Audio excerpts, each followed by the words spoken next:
everyone. I'm Edith Brooks, today's moderator and a board member of the Turner Station Conservation Teams. I'd like to introduce the other members of our team for the Turner Station Witness Tree Project. Gloria Nelson is the president, and Larry Bannerman is the board member of Turner Station Conservation Teams. Ashley Trout is a senior advisor of the Greater Baltimore Wilderness Coalition, and Isaac Hametz is the principal research director of Mahan Reichel Associates. Our presentation will walk you through the Turner Station story, our environmental justice experience, what we hope to achieve, and how we plan to achieve it. Turner Station Witness Trees. Trees are environmental superheroes that combat climate change. They cool our streets and homes, reduce flooding and soil erosion, clean our polluted air, and contribute to our health and well-being. Turner Station's witness trees will also have social and spiritual powers because each tree will exhibit our story and will be a beautiful gathering place to unite all generations. Turner Station's story. Turner Station, Maryland is a century-old African-American neighborhood east of Baltimore that housed the families of workers who were employed at a nearby steel plant from the founding of the community in the early 1900s until the Bethlehem Steel Plant closed in 2012. This quote is from Good, Better, Best, The Upward Mobility and Loss of Community in a Black Steelworker Neighborhood. It's Turner Station's story, written by Dr. Andrew Sherlin, a Johns Hopkins University sociologist. When he asked us about our education, we recited in unison, good, better, best, never let it rest until your good is better and your better is best. That's what our dedicated teachers taught us. We are here today because our aim is to plant 100 witness trees to make Turner Station the best it can be, environmentally, socially, and economically in the face of climate change while honoring our rich legacy. When World War I created a huge demand for ships made of steel, the industry grew. Desperate for jobs, many Black people came from the South with nothing but hope to live in a segregated, swampy place called Turner Station. They built houses, many churches, and countless businesses. The schools had superb teachers. They created their own prosperous, self-sufficient community. An enterprising pioneer and physician, Dr. Joseph Thomas, built a 700-seat movie theater with air conditioning in 1946. He also built the Edgewater Amusement Park and Beach and a 2,000-seat stadium for his Negro League baseball team. He was amazing. The most popular Black nightclub in Baltimore, the Adams Cocktail Lounge, was in Turner Station. People came from near and far to see entertainment greats like Chick Webb, Red Fox, and Pearl Bailey. By the 1940s and 50s, there were over 10,000 residents, and Turner Station became the largest historic African-American community in Baltimore County. Turner Station was booming. With deindustrialization, Turner Station began its decline. Between 1960 and 70, the population of 10,000 decreased by almost 50%. With the good, better, best ethic, as opportunities opened, many residents moved up and out of Turner Station. In 2003, a group of staunch residents founded the Turner Station Conservation Teams. We worked diligently to revitalize the community, enhance Turner Station's unique waterfront location, and preserve its rich history that embodies faith and family and education. With a strong foundation, many successful people were raised in Turner's. Kwesi Nfume, the congressman and former president and CEO of the NAACP, Calvin Hill, the NFL player of Dallas Cowboys and father of Grant Hill, the NBA star, Robert Corbeen, the NASA space astronaut, Henrietta Lacks, the medical pioneer with her immortal HeLa cells, and many, many more. Our environmental justice story. Turner Station's neighbors are Bethlehem Steel Company, the Dundalk Marine Terminal, Baltimore Gas and Electric Company, and others. We have historically lived, worked, and played close to many sources of pollution. We are in an important perpetual struggle to improve and maintain a clean and healthful environment. Let's talk about Bethlehem Steel. At its heyday, Bethlehem Steel was the largest steel processing company in the world.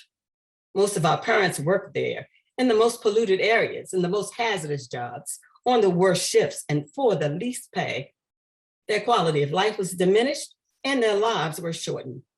It's no wonder Johns Hopkins School of Public Health stated, Turner Station and surrounding areas are among the Baltimore area communities with the worst health statistics from environmental and industrial contaminant exposures. Our Fleming Beach experience. In 1964, the Turner Station Recreation Council opened Fleming Beach for the enjoyment of the community. In 1965, Fleming Beach was closed. Why? Because people who swam in the Bear Creek water had eye and ear infections and skin lesions. The water was contaminated by the steelmaking process of Bethlehem Steel. Today, our water is listed as a federal Superfund site. Our frequent flooding.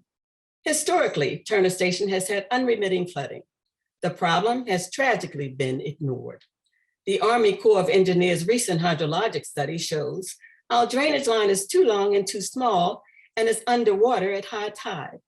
It's a direct result of lack of infrastructure investment in our Black community and climate change. What we hope to achieve. Planting our witness trees will be a momentous opportunity for Turner Station. They will have a beneficial environmental, social, economic, and spiritual impact and connect intergenerational people to their history, where they can remember, celebrate, and share the stories of people and places that are loved. This is our hope for what our witness trees will achieve, and Ashley Trout will share how we're going to get it done. So to achieve the goals of this project, we plan to hire 5 youth from the community, each of whom will be partnered with 1 or more Turner Station elders. The youth crew will be responsible for recording oral histories of longtime Turner Station residents, co-developing the witness trees planting plan and the community history signage, planting the witness trees, caring for the trees for the following 2 years, and identifying additional green infrastructure opportunities throughout the community. The crew will also attend classes on climate change, urban ecology, environmental justice, community leadership, and communication and teamwork, all of which will be tied to the on-the-ground challenges and opportunities in the community. Our goal is for this program to be the inaugural effort of the Baltimore Climate Corps, an AmeriCorps-like program that will hire youth from and focus efforts in underserved urban communities throughout the Baltimore metro region. In short, your investment in Turner Station's Witness Trees campaign will be the critical catalyst for launching the next chapter in Turner Station's story of relentlessly shooting for the best, regardless of the challenges they face. With your help, Turner Station will keep their legacy alive and strong, inspire and train their future climate leaders, and plant a future of strength, wisdom, and resilience. So a quick sincere thanks to Salazar Center, the expert panel, and everyone who helped fund and create the Thriving Cities Challenge. Wonderful, thank you so much, Turner Station. Evaluators, want to jump in?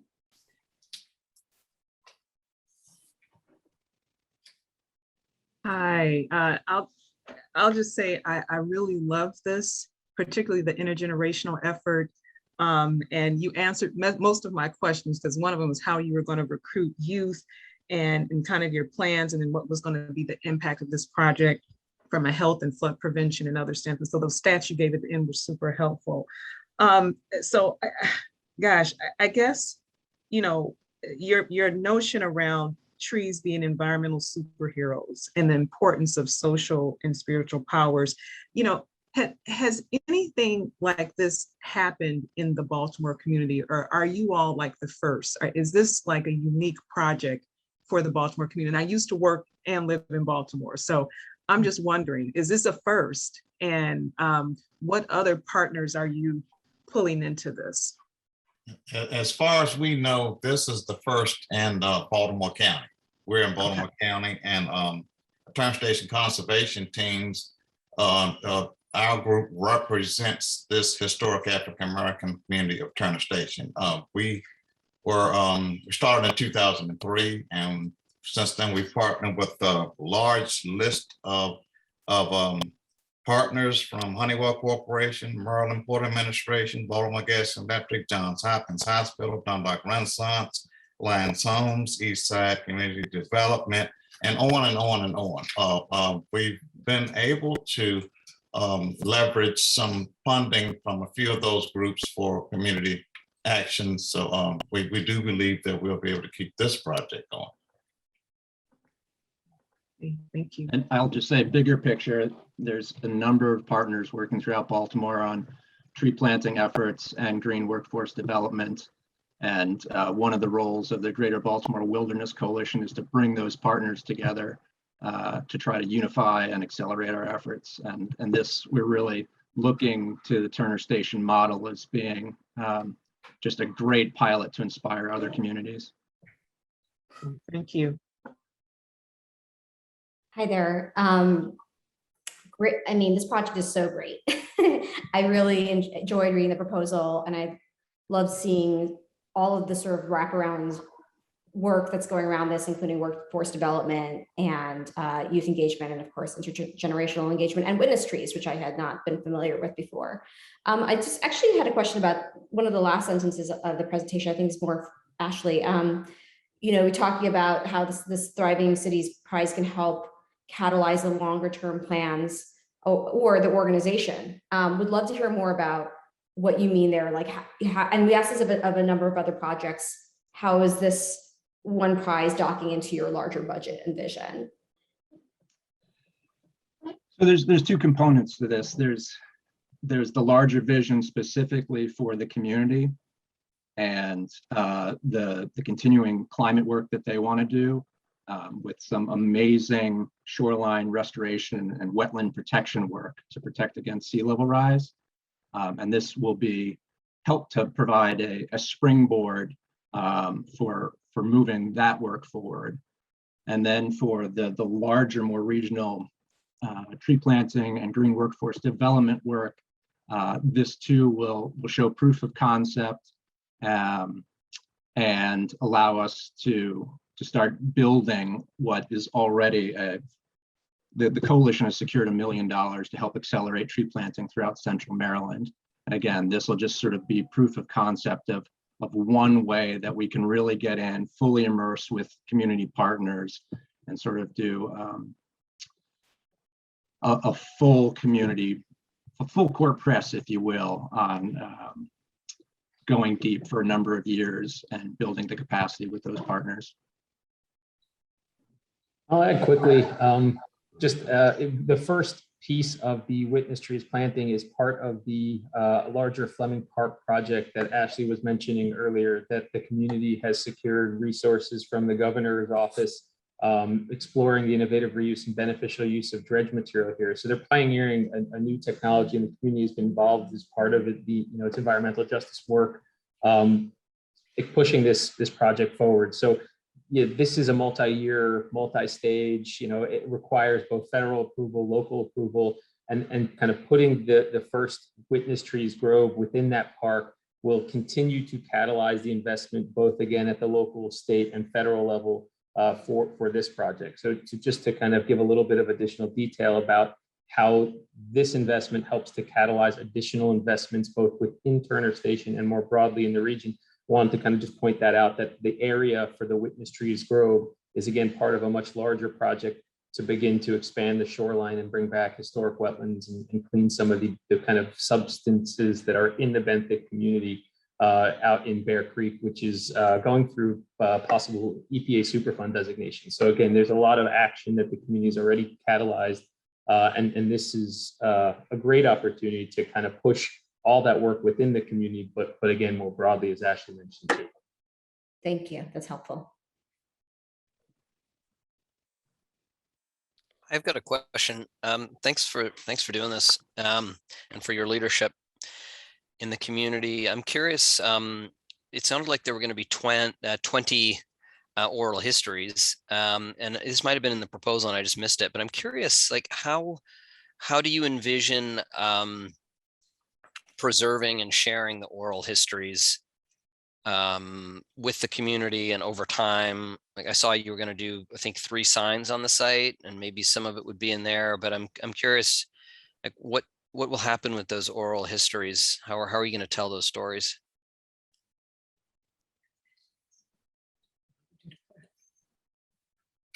Yeah, we had and in collaboration with the Fleming Park project, we had hoped to hire, or actually plan to hire, a full-time person to work with youth and to working with the the Baltimore Tree Corps, and to educate these youth not only about the tree planting and everything that goes into that, but also pass on our oral history. As in our project, you saw those famous people who built this community. They actually built Turner Station. Turner Station wouldn't be here without Doc Thomason and people, folks like him. So we're planning to carry that on and pass on their history through that on-site person. And a lot of these individuals you see are also placed in our history center, but that is confined inside our community building. We want to take it outside. So a lot of that history there, the youth will be collecting for those who have passed on, be collecting and bringing it outside to build that narrative as to the contribution, what they have contributed throughout their years and to the community.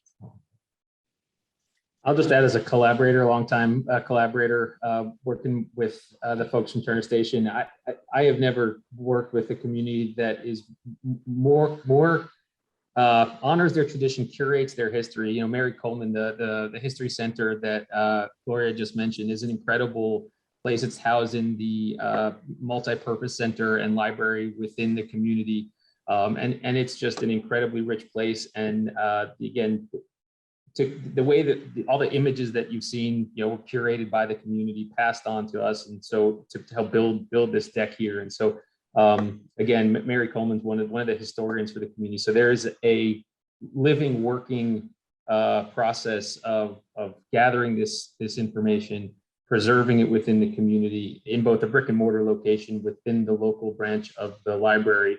And this is kind of an extension of that back out into the community. So just wanted to add the incredible work that they're already doing and actively doing to curate the community's history and narrative. And the images you see here are part of that process.